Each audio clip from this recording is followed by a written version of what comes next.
Hello and welcome to the latest episode of the White Pube podcast.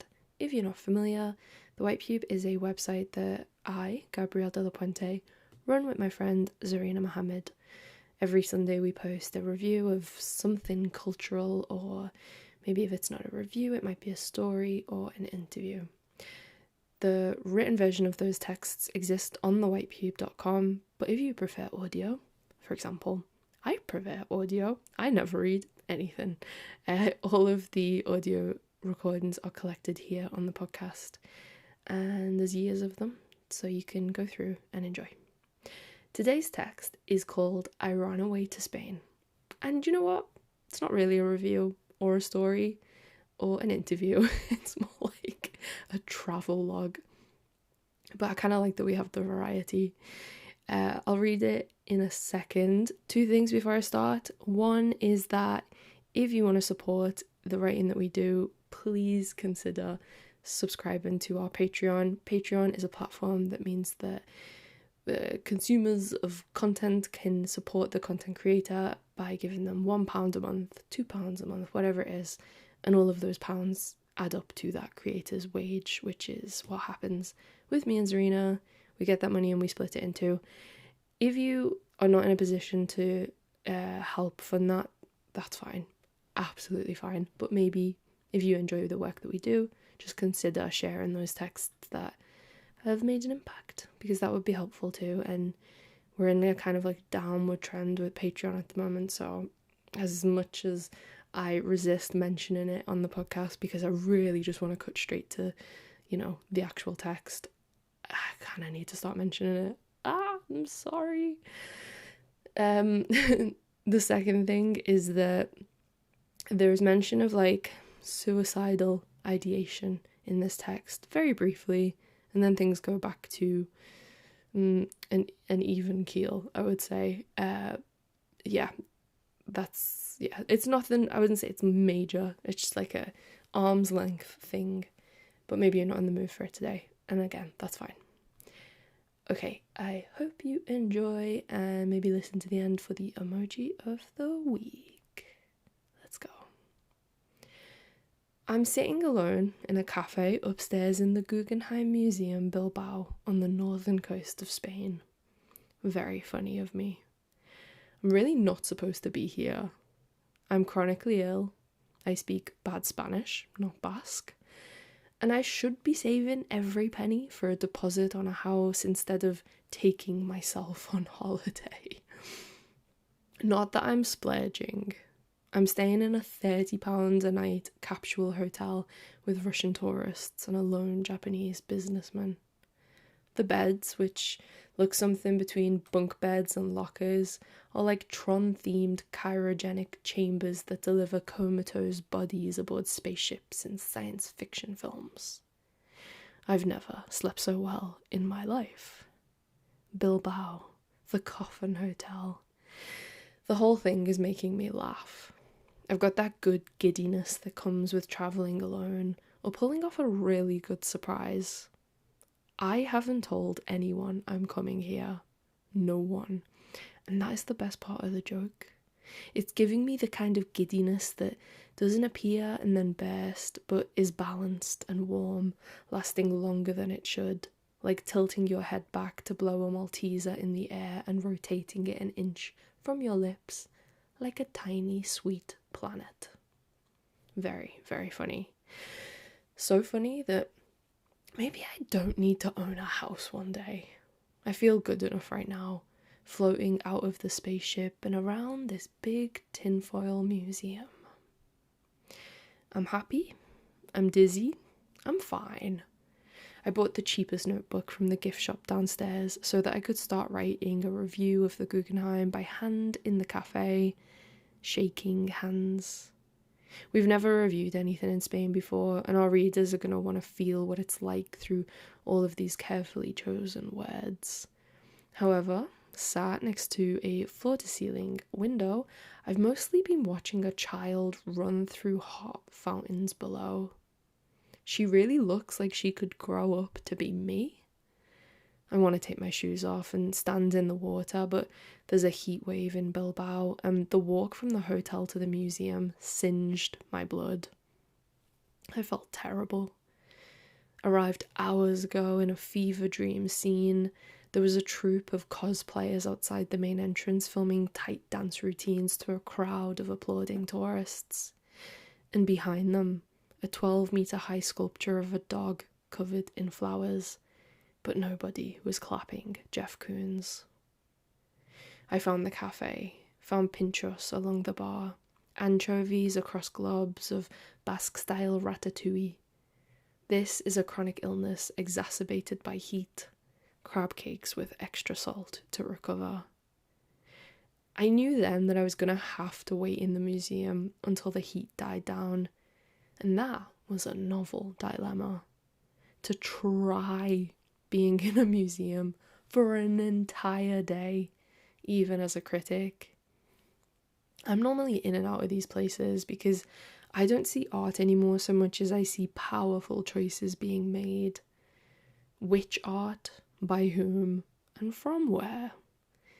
Who is it selected by, and for what reason? Oh, and who paid? And where did they get their money from? And does anybody know why they are spending it on art? The real holiday is that it's easier to play at being a casual museum visitor in another country where I don't have the context to answer those questions myself. And it's a freedom helped along by the body I have to lug everywhere. I have spent the past few hours walking through the knotted silver ribbon of this building in a bid to outlast the sun. I have seen every single piece of art on display, and I have written nothing in this notebook. Outside the windows, I can see a huge Louise Bourgeois spider poised over tourists. Fever dream continues. Behind, a river and houses blocked into full green hills. White floors reflect the sun below, and that wet Basque baby me is being picked up and dried off by its mother. I am a camera today, not a pen. I feel too ill to think. There's only gas in the tank for looking and for laughing, because it is funny that I am stuck in a museum, like a spider submitting to a glass, waiting to be transported and saved. Funny that under the glass, I can't do the job of a critic, even though I've come all the way here, where no one knows I am. Deeply good. Maltese are spinning, to be so lifted by these absurdities that I am laughing alone in a cafe, after the past 3.5 years spent not finding anything very funny at all. COVID scrunched my nervous system up like a paper ball, flattened it back out again, and my blood vessels lost all their fucking integrity in the process. I was left with a chronic illness called POTS, and I've written a lot about that. What I haven't spoken about, though, is how my periods were also crushed or creased or mangled in that change. How I graduated from normal rom-com chocolate craving PMS to a different acronym that would never translate well into any sort of film besides maybe German expressionism. PMDD stands for premenstrual dysphoric disorder, and it means that the day before I start bleeding, I am no longer a little bit sad, but genuinely sort of suicidal. Loosely so, inactively. Physically angry, focused, hard, sharp, despairing, and stunned by just how hopeless I feel. If there was a button in front of me that meant I could instantly turn myself off, I would have pressed it by now. It would just have to be an easy way out, because I become so hopeless on those days that I couldn't actually ever hope to act on it. It took me a while to figure out what was going on, and it still does, because with a menstrual cycle that can sometimes take 40, 60 or 80 days to make its way around my body instead of the usual neat month. Wanting to die always comes as a surprise. I worry the feeling is genuine and not anything to do with PMDD, but then I wake up the following day, perfectly ready to live again, notice the blood, and the invisible drama is revealed like blood over magic ink. I'm left with a sense that yesterday I was somebody else. There's another sense of whiplash. PMDD is like somebody slamming on the brakes, and I don't have a seatbelt on because I don't know I'm in a car or a metaphor, so I fly through the windscreen and play dead on the road, a poor stuntman who wasn't expecting his body to go so far. Last year, on one of those fateful car crash days, I actually booked myself a stint of private therapy. I figured I might as well spend some money, even if I don't have much to spare each month, because money won't mean anything if that big red nuclear death button ever materializes and this thing tries to force my hand. We were only in a museum heatwave a minute ago, and now we're logging on to Zoom therapy. But I promise we will go back to the museum eventually. I wanted the reader to feel their own whiplash here at the beginning of the text, because that's really how it goes. And I don't know if I should be writing about this kind of stuff when I'm applying for jobs at the moment, or when most people find it easier to pretend they are fine all of the time and they don't think about wrapping things up. I know I could pretend too. I know I am allowed to be private and I am allowed to keep secrets, but I like telling the truth even more.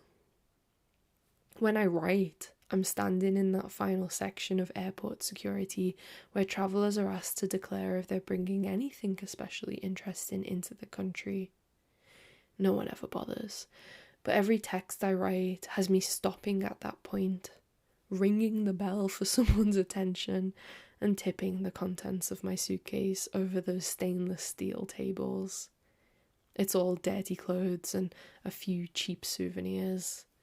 But that's autofiction, I guess. I went into therapy hoping for a way to know when my body is tricking me, so that I can rest assured that I only have to wait it out, like the sun that's frying the world outside this museum. But I left with more than that, because the woman I had selected off of an online directory did that nimble therapy thing of identifying what a person expects from life based on how they have been raised, so that she seemed to know me better than I know myself after just one call. She raised something that might never have seemed exceptional if therapy hadn't put my life into perspective, that I have grown up surrounded by willful people who have always done what they wanted to do. And I mean by hell or high water, even if doing so wasn't the most sensible thing they could have done. That means illegal activities here and there, flashy presents, even though I grew up in a house with a hole in the roof and another over the kitchen, both of which were still there when I finally moved out in my early 20s. But the best example of this is that one time my nan wanted to clean inside the kitchen cupboards 2 days before Christmas because people were coming round. We said we'd do it for her when we got back from Tesco, and we got a call in the shop that she had fallen off a ladder and broken her leg. We delivered Christmas dinner to her ward, but she wanted it done. So what did anyone else's help have to do with it?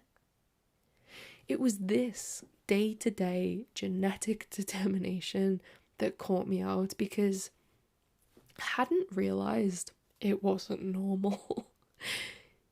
Not normal, but not necessarily a bad thing. A blood compulsion to be a juggernaut and do what I want even if it's not advisable. To have total self-direction, even if being a self-employed, disabled, working-class writer means I am Sisyphus on a shoddy ladder. red, sweating, half rabid, and also sort of satisfied. I remember describing my job to her and telling her about Poor Artists, the book that we were still writing at the time. I described the premise. I said, it's a book about how difficult it is to be an artist, but why so many people try anyway. I told her we thought about why we, as the White Pube, have continued writing even though it sort of evolutionarily makes no sense to not strive for a mortgage and a safe home and enough money to have a family or whatever. I told her we interviewed other people in the arts to ask them the same question, and she just looked at me. Of course, I had written a book about the folds in that stubborn knot. She said it made perfect sense given everything we'd spoken about, and because she knew me better than I knew myself, I was inclined to agree.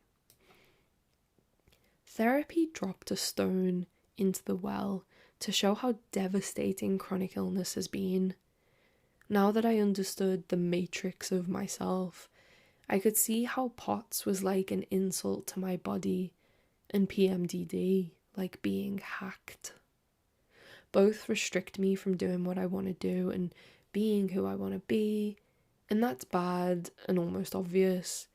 But in between sessions, I realised that at their extreme, the two conditions obscure desire entirely.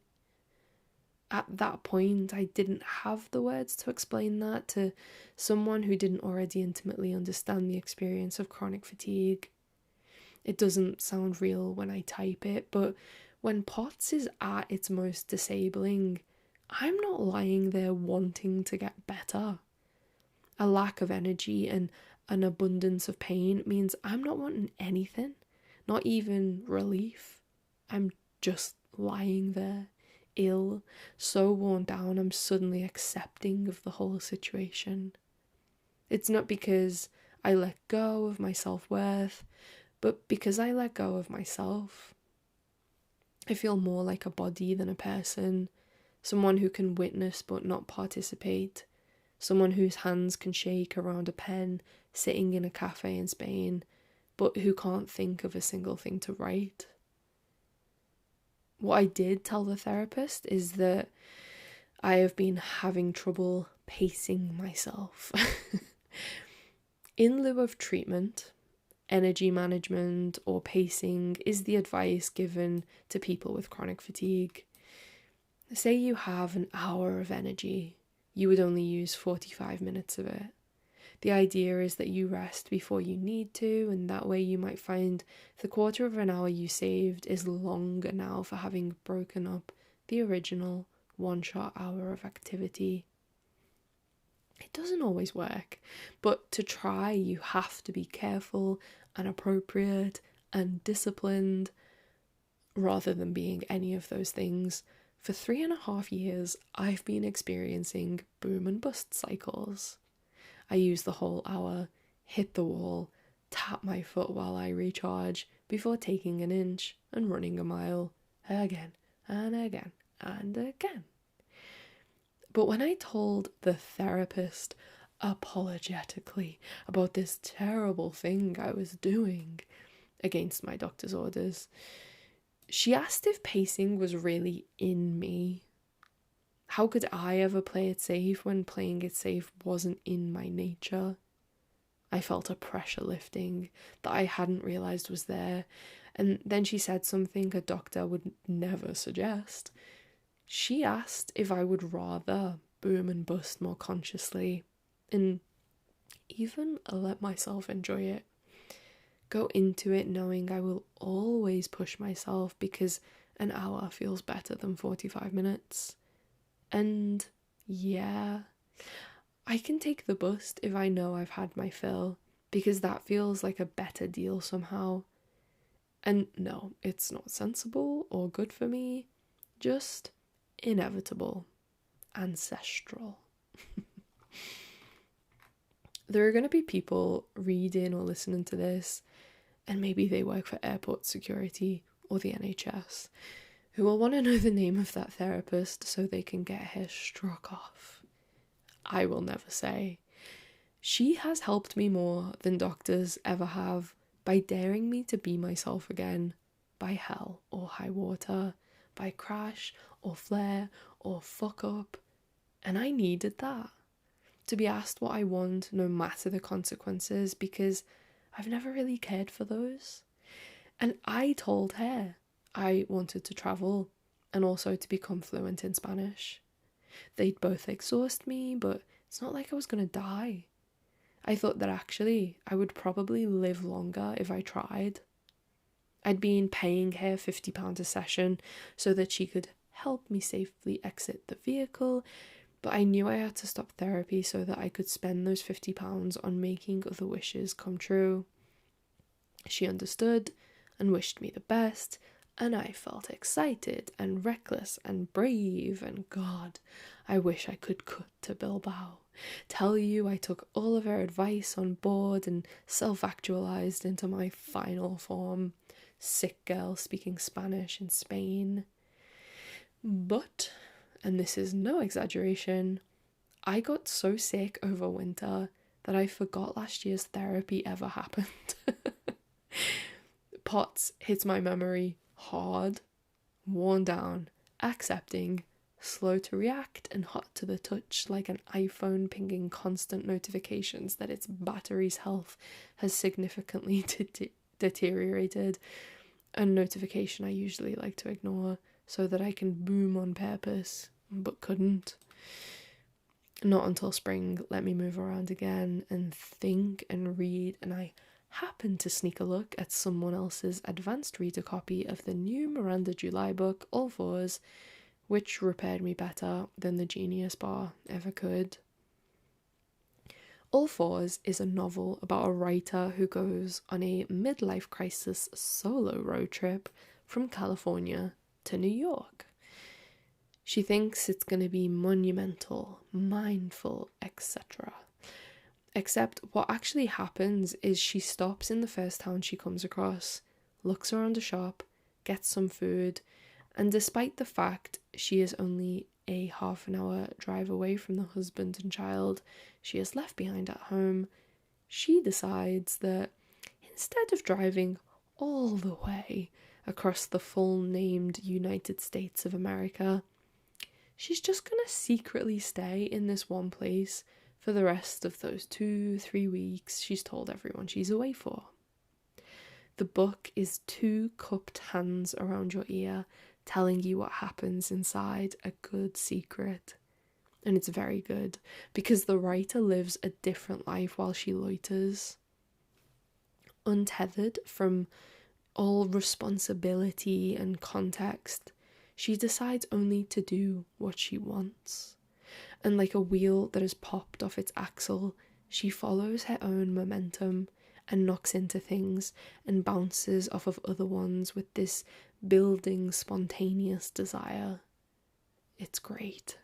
It is like a story I would hear about someone in my own family, someone who does what she physically, immorally, irrationally wants, instead of politely agreeing to just always be doing the responsible, usual, heavily civil sort of things expected of a woman and a wife and a mother.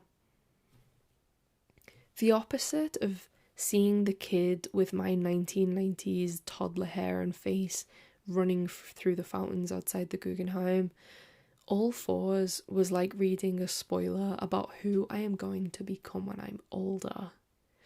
Or reading it was like watching a spin the bottle turn land on me and quickly having to find someone to kiss. A big interruption, like heading in one direction but suddenly turning down an alley just to see what's down there. If the therapist had dared me to become myself again, Miranda July was doubling down. I didn't really feel ready for it. It's like no one I know is really doing what they want to do in life. If work and money both evaporated tomorrow, and if we all popped off our axles, I think it would take us a while to decipher our real desire and bounce with the same momentum.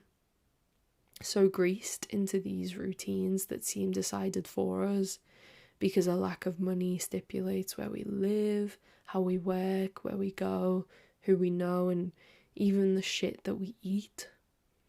I really like stories in which people veer off course, cleaning the grease off their hands so they have an attraction to grab hold of life again. I needed that reminder to think about what I really physically, immorally, irrationally want. The same way I need reminding to make a wish before I blow out the candles on a birthday cake. And what I really physically, immorally, irrationally, possibly, impossibly want is to not be ill anymore.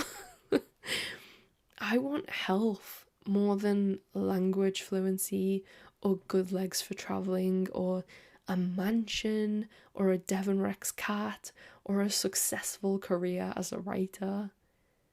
I'm probably not supposed to jinx what I have wished for across my 27th, 28th and 29th birthday cakes.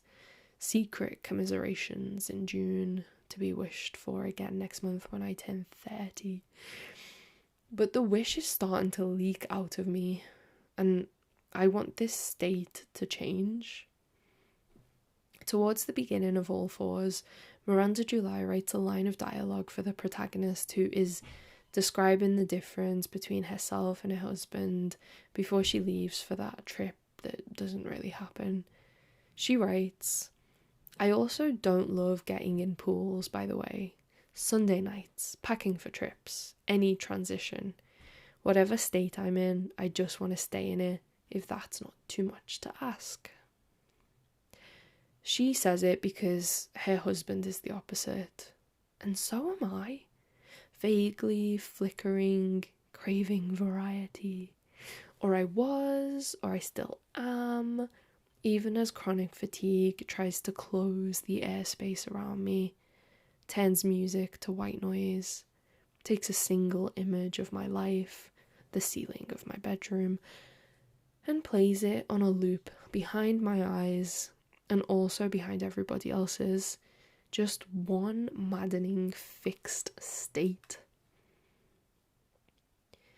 If therapy dropped a stone in the well, months later, Miranda July climbed down the well to retrieve it. In March, I got an email inviting me on a residency in France, and it came from someone who didn't know me body first, battery degraded, to not invite me. I read the email and saw the alley I could turn down, the interruption, the state change, an alley or something brighter, Miranda July towering over my conscience like a cooler, older, more beautiful and energetic friend handing me blunt kitchen scissors and telling me a fringe would make my face look less like a 50p coin. But kindly? So kind, in fact, scissor handles turned towards me, not the blades, that I agreed. Booked my flights. I had probably always thought the same about the arrangement of my hair around my face. My mum had figured it out first, and I must eventually come to the same conclusion. But it was this private friend-to-friend word I needed to remind me it was my own hair, and I could do whatever I wanted with it. And what else did I want? Did I want France? To go there? Or stay?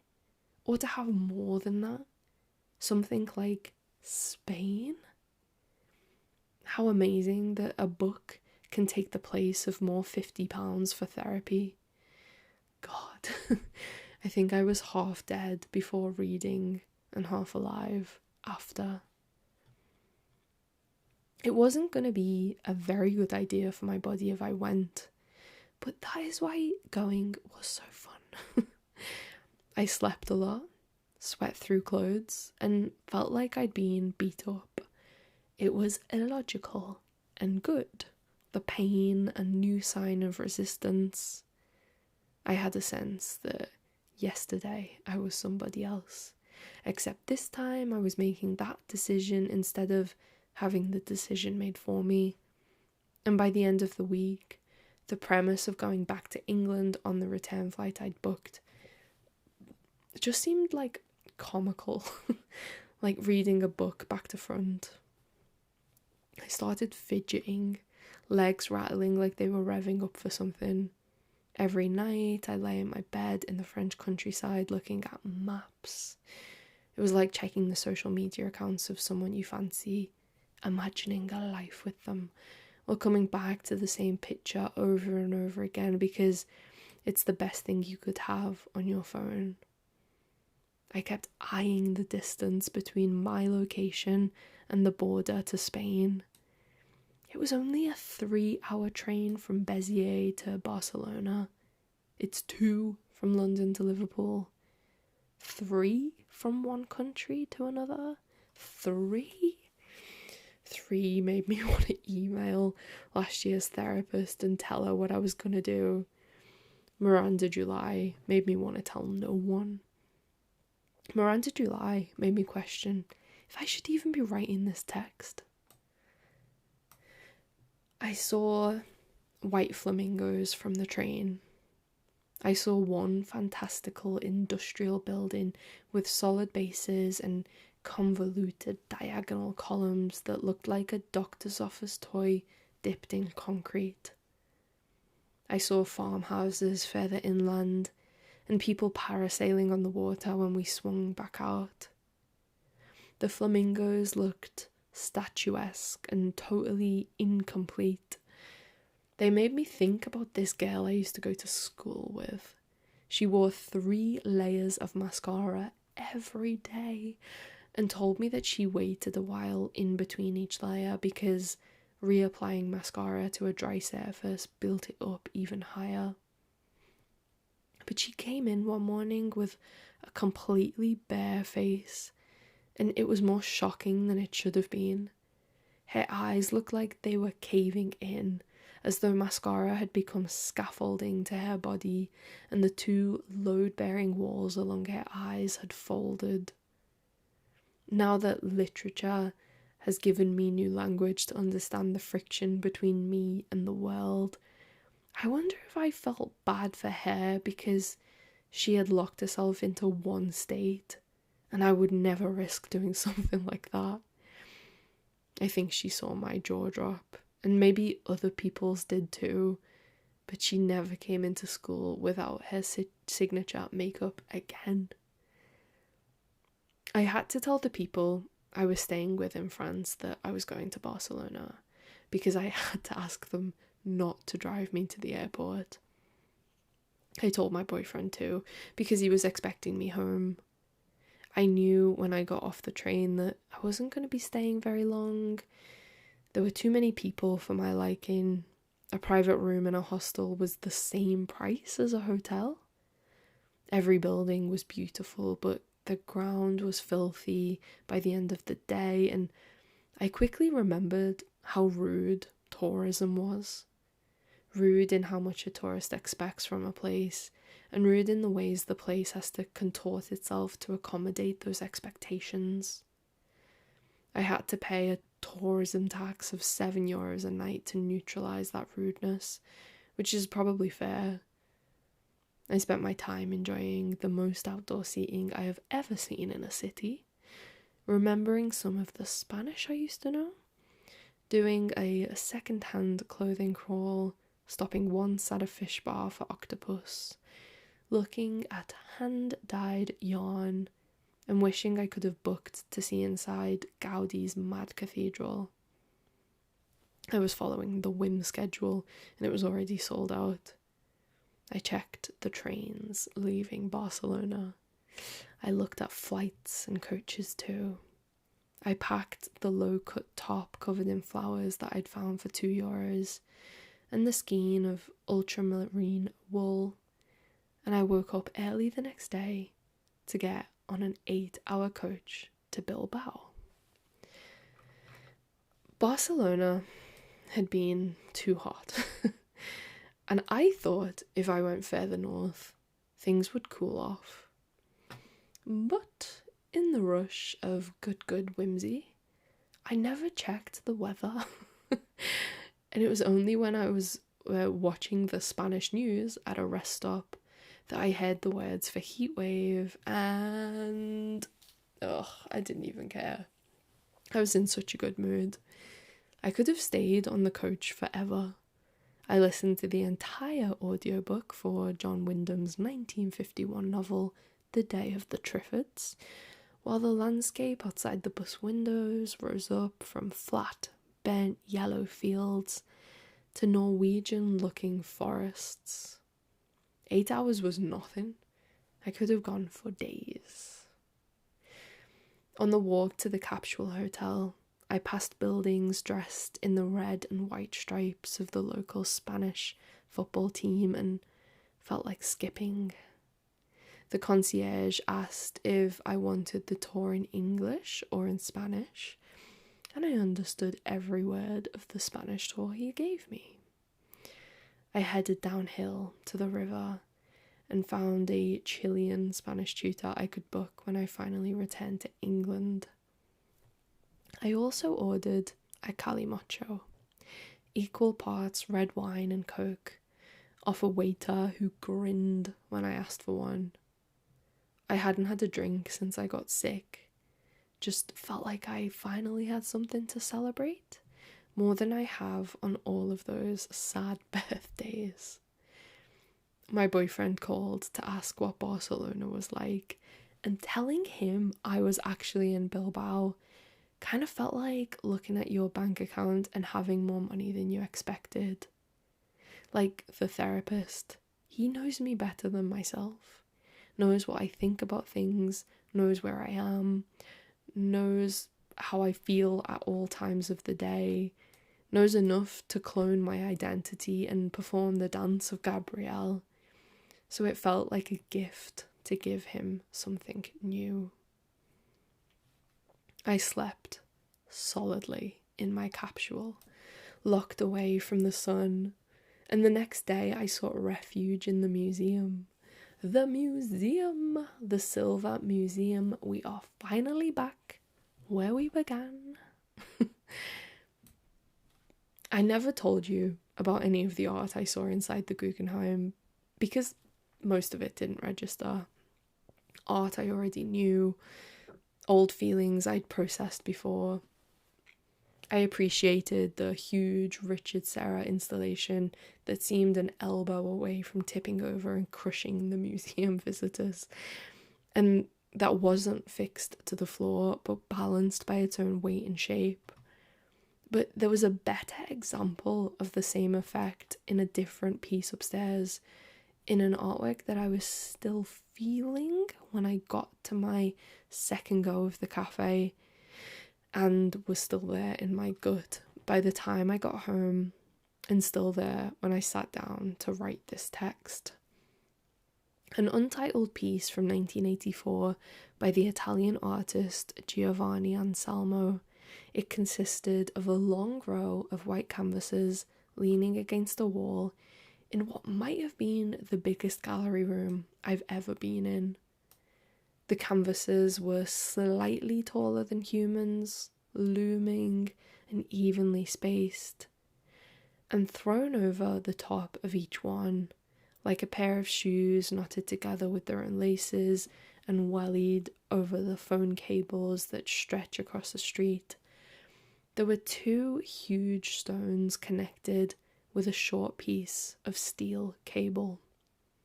One stone was thrown over the back of the canvas and the other tipped over the front, so that the canvases were weighed down and fixed and rigid and just buckling under their own weight.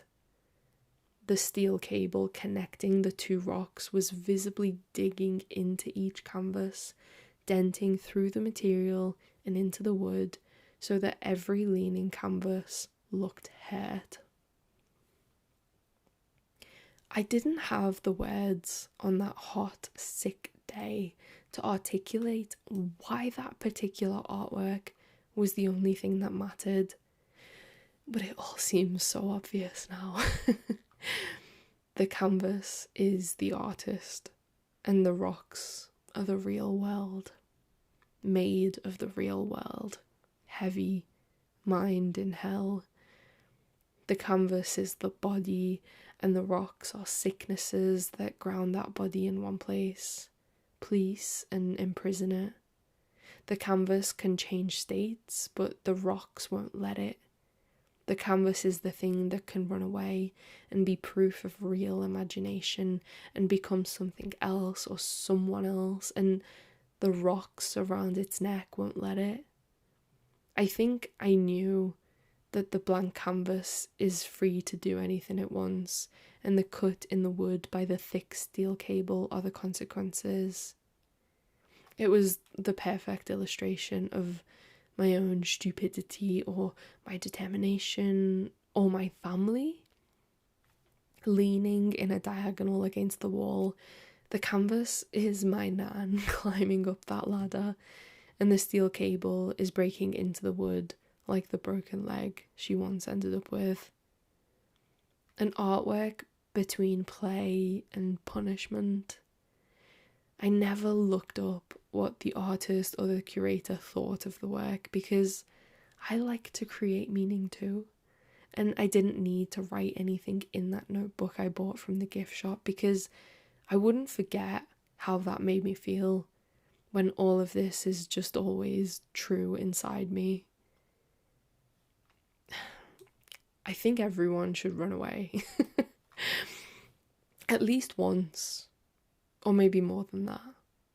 Everyone should run away as much as they need to. And I reckon now is as good a time as any to try. Tell your loved ones you are driving across the US, and then don't. My trip to Spain did something like displacement or data collection, a stress test of my entire sense of self. Displacement as an experiment to see if I even wanted to return to previous levels. Displacement to see how far I could go. I had to move through the world, had to cut the steel cable and fall like a rock into the river outside the museum, fly away on the capsule hotel spaceship, dream on the 8-hour coach, ride the train over steel cable borders, change states, be therapized, be re-therapized, and take dares from good books, and go to a city where nobody knows me. Had to do things I wouldn't expect myself to do so that I could really see who I am and how much of that self has been decided for me or by me. Better than a mirror, more like an x-ray. Had to see if I like that girl, if I enjoy spending time with her, see if she is worth saving despite the POTS and the PMDD and the lack of familial wealth and the daredevil inside her and the fact she might never get better. In the giddiness of Bilbao, the answer is clearly yes. God, that was long, wasn't it? My throat hurts so much from speaking for so long. Thanks for sticking to the end of it. The emoji of the week is, oh my god, what is it? A ladder? A ladder? There's a ladder emoji, isn't there? Okay, so when we say the emoji of the week, basically it's we don't have a comment section on the website and there's no comment moment at the end of a podcast. So what we just ask people is, if they get to the end of the text or they get to the end of the podcast, please comment a ladder emoji on the latest Instagram post or on Twitter, or like if you share it with a ladder. I don't know, it's just like a little bit of fun. I'm gonna stop speaking now because oh my god, my throat. Oh, and then one more thing, as if I've not spoken enough. If you would like to pre-order Poor Artists, the book that we are releasing in October, there's a pre-order link up, and obviously it's fucking a long time away, but we met our publicists last week for the first time and they told us that all pre-orders between now and that week in October when the book comes out go towards like the number of sales for the book in its first week, which is how a lot of books enter like bestseller lists in the first week, especially if the person has a pre-existing audience via the internet, like this right now, and whoever you are listening. So that would be funny because I really just don't have any hopes of that happening, or I didn't until they said that, and I was like, oh wait, maybe. But obviously that's not decided by me, it's decided by our audience, so up to you guys. Up to you. Thank you for listening to this super long text. I will make sure the next one is small. Goodbye.